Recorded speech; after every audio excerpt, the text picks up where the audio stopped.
Mechanic के पास गया था, उसने मुझे ये किट डाल के दी थी। गाड़ी के व्हील बारीक होंगे और आपकी गाड़ी बारी बारी इसके साइडों पे डिस्क लगाई जाती है, तो बिल्कुल न्यूट्रल कर देना है। गेयर इसके आप लोगों ने निकाल देना है। व्हील आप लोग किस तरीके से चेक कर सकते हैं, इसकी वजह से आपकी गाड़ी के व्हील भारी होते हैं। परेशान हुआ, कहते यार तुम्हारी गाड़ी भारी चल रही है। अस्सलाम वालेकुम, खुश आमदीद कहता हूँ अपने यूट्यूब चैनल के ऊपर। ये वाली वीडियो बनाई जा रही है उन रिक्शा ड्राइवर के लिए जो लोग अपना ऑटो रिक्शा चला भी रहे होते हैं, लेकिन उनको ये महसूस नहीं हो रहा होता मेरा ऑटो रिक्शा भारी चल रहा है या स्मूथ चल रहा है। इन आने वाले दिनों में आपके ऑटो रिक्शे का इंजन भी सील हो सकता है। इन बातों का आप लोगों ने खास तौर पे ध्यान रखना होता है। जो लोग इन बातों का ध्यान नहीं रखते, यकीन माने वो आने वाले दिनों में काफ़ी ज़्यादा परेशान होते हैं। अब मैं आप लोगों को वो चीज़ें दिखा देता हूँ जिसकी वजह से आपकी ऑटो रिक्शे के व्हील भारी चलते हैं। अल्हम्दुलिल्लाह ये वाला मेरा नया ऑटो रिक्शा है। जैसे मैंने आप लोगों को बताया आपके व्हील भारी क्यों होते हैं, इसकी सबसे बड़ी और मेन रीज़न ये वाली होती है। आपकी गाड़ी का जो ब्रेक होती है, ऑटो रिक्शे की ब्रेक होती है, इसका सिलेंडर।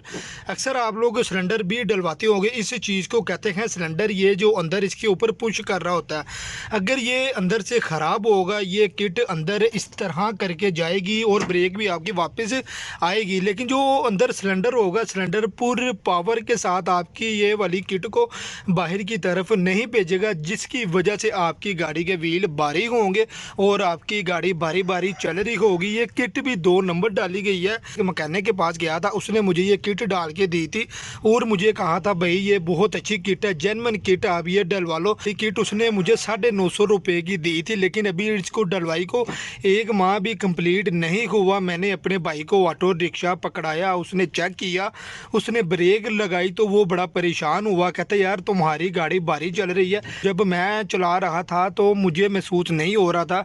भाई ने चेक की, भाई कहता गाड़ी भारी चल रही है। ये वाली किट का मसला है, इस सिलेंडर का मसला है, इसकी वजह से आपकी गाड़ी के व्हील भारी होते हैं। व्हील भी आप लोगों को चेक करवा देता हूँ। व्हील आप लोग किस तरीके से चेक कर सकते हैं। सबसे पहले आप लोगों ने क्या करना है, गाड़ी को बिल्कुल न्यूट्रल कर देना है। गेयर इसके आप लोगों ने निकाल देना है। गाड़ी को आप लोगों ने हाथ की मदद के साथ आगे की तरफ धक्का लगाना है। अगर तो वो आगे की तरफ इजीली जा रही है तो कोई मसला नहीं है। जैसे ही आप लोग उसको पीछे की तरफ धकेलोगे, ऑटो रिक्शा को पीछे की तरफ करोगे, तो गाड़ी आपका काफ़ी ज़्यादा आपका जोर लेगी और आपको खुद भी महसूस हो जाएगा। अगर आप लोगों का इधर भी दिल ना माने तो आप लोग किसी और रिक्शा चेक करें, उसको आगे करें, फिर उसको पीछे करें, आपको खुद ब खुद आइडिया हो जाएगा मेरे रिक्शे में क्या मसले मसाइल पेश आ रहे हैं। किट और सिलेंडर ख़राब होगा। ये वाली जो किट होती है, इसके अंदर डिस्क ब्रेक होती है, ये वाली इस तरह आपस के अंदर जुड़ी होगी और ये वाले टायर आप लोगों के काफ़ी ज़्यादा भारी होंगे। आप लोग वीडियो में भी देख सकते हैं। ये वाली जो एक प्लेट होती है, इसके साइडों पे डिस्क लगाई जाती है। डिस्क ऑलरेडी इसके साथ जुड़ी हुई है क्योंकि उसको आगे की तरफ से फ्री नहीं हो पा रहा। चीज़ों का आप लोगों ने ख्याल करना होता है। मैकेनिक इन चीज़ों का ख्याल नहीं करता क्योंकि चीज़ आपकी है और आपने ही इन चीज़ों का ख्याल करना होता है।